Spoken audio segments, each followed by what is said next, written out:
Porque não é admissível um cristão votar em quem é a favor do aborto, quem é a favor da liberação das drogas, quem é a favor de bandido, quem é a favor de ideologia de gênero. Não dá. Não dá. Vocês têm que entender uma coisa. Ou você é católico, ou você é cristão, ou você não é.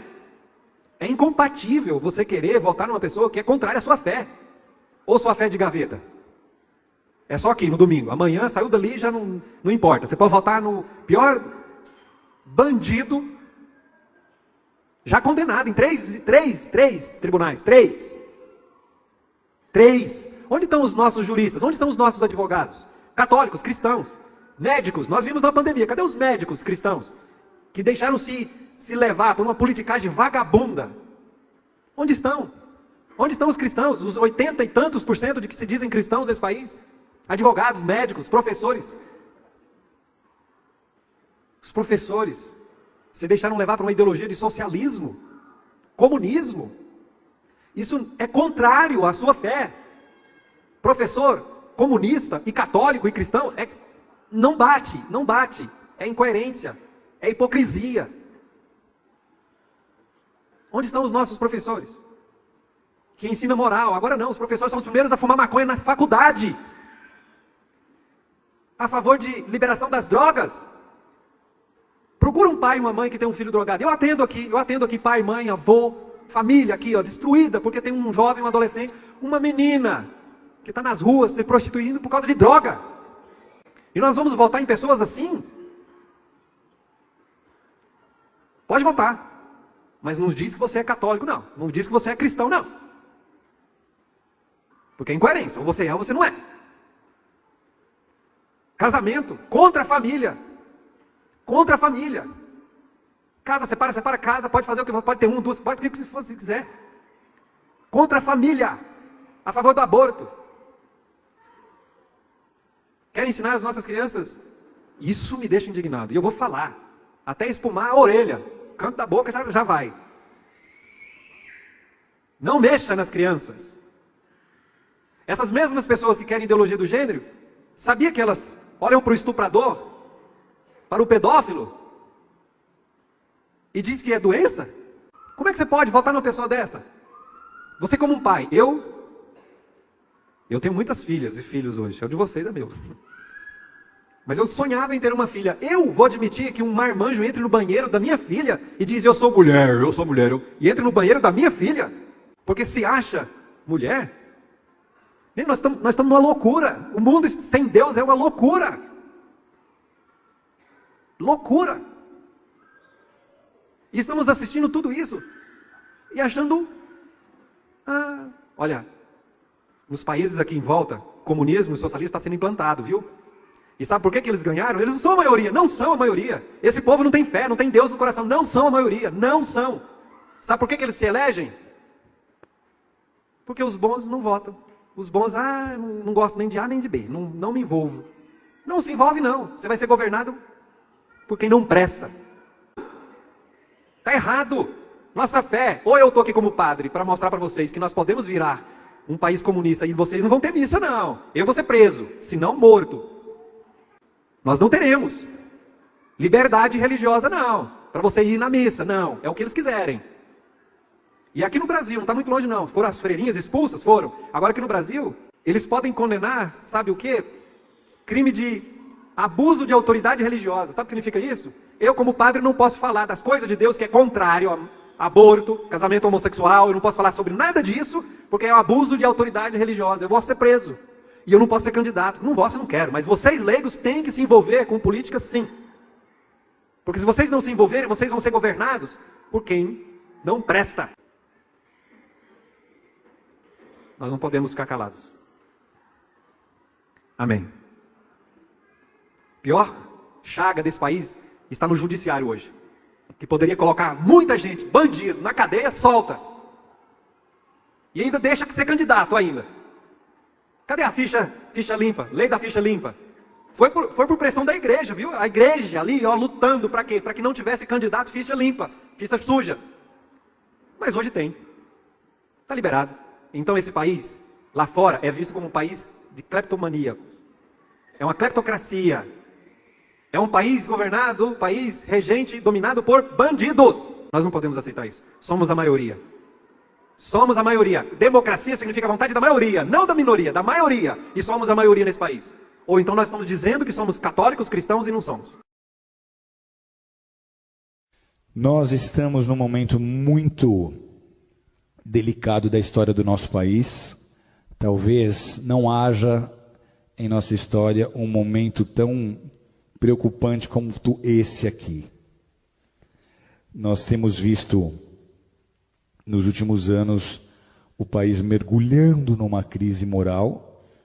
É uma crise financeira, é uma crise política, mas antes de qualquer coisa ela é uma crise moral.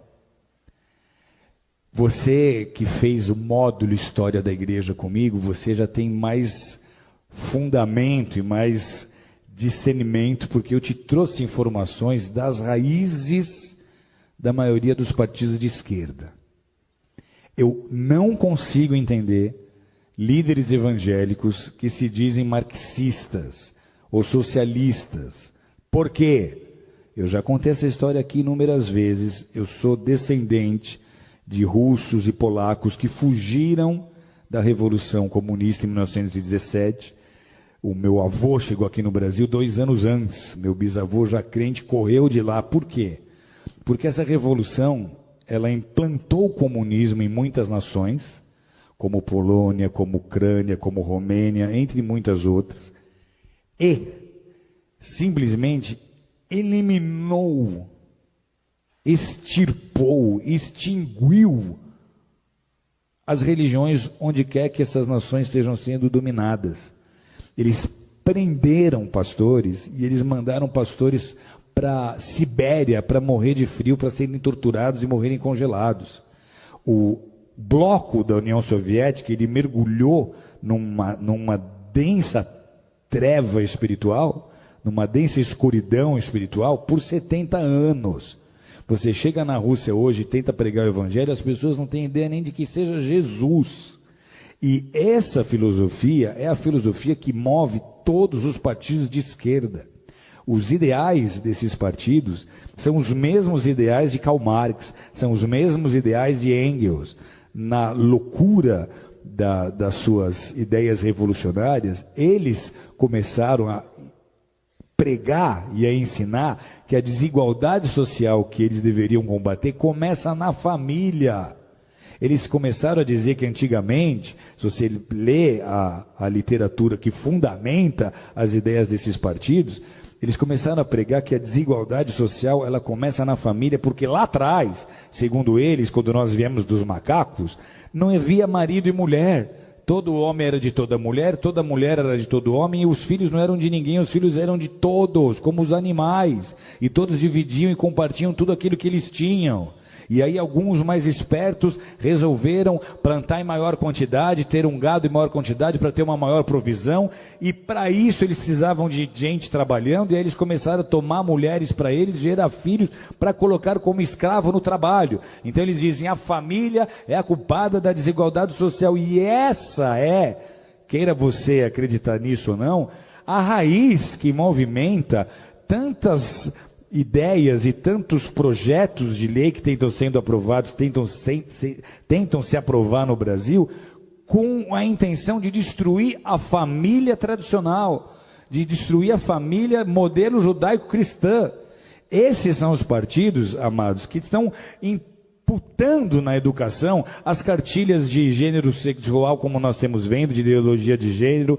Esses são os partidos que estão apoiando os direitos humanos, como vocês têm visto, que apoia muito o direito do bandido, do assassino, mas não quer saber da vítima. E eles transformaram, nesses anos que estiveram o governo, o Brasil no país que nós somos hoje. Não só mergulhado em crise moral, mas financeira. E por que é importante nós nos posicionarmos agora? Porque de tudo que você já viu, que já veio à tona do que eles fizeram nesses 13 anos, que só comprovou um desgoverno. Porque o compromisso desse bloco não é com a nação brasileira. Eles nem usam a bandeira do Brasil, eles usam bandeiras vermelhas. Por quê? Porque lá em 81, o nosso ex-presidente Lula se juntou com Fidel Castro, eles formaram o Foro de São Paulo. O Foro de São Paulo tinha o ideal, lá em 81, de transformar todas as nações da América Latina em nações socialistas, em nações comunistas, e eles conseguiram, então, unir essas nações e edificar uma espécie de União Soviética na América Latina. Parecia uma ideia utópica, só que olha a que ponto eles chegaram. Então, para esses grupos e para essas lideranças, o objetivo é transformar o Brasil em parte de um Estado maior, essa América Latina comunista. Eles querem que em todas as nações da nossa América do Sul, da nossa América Central, ocorra o que está acontecendo hoje na Venezuela. E esse seria o caminho se nós não tivéssemos vivido as interrupções que nós vivemos. Por que é um desgoverno? Porque os nossos presidentes passados não governaram com o interesse de beneficiar o Brasil, mas eles usaram dos nossos próprios recursos para construir porto em Cuba, para ajudar países na Bolívia, para ajudar países que têm a mesma mentalidade que eles. Então, se nós permitirmos que um partido qualquer de esquerda, com essa mente e com esse coração, suba ao poder mais uma vez, o Brasil não vai resistir. Vocês estão entendendo o que eu estou dizendo? O Brasil não vai aguentar. Financeiramente vira caos. Vira caos, porque a economia para estar ativa, ela depende de investimento externo. Os investidores não vão botar dinheiro num país em que eles não têm confiança, ok? Então, se sobe um líder de um partido desses e ele tenta botar um bom ministro da Fazenda para tentar convencer os investidores de que tudo vai dar certo, isso não vai funcionar. Vocês estão entendendo ou não? Então, vira caos. A grande preocupação qual é?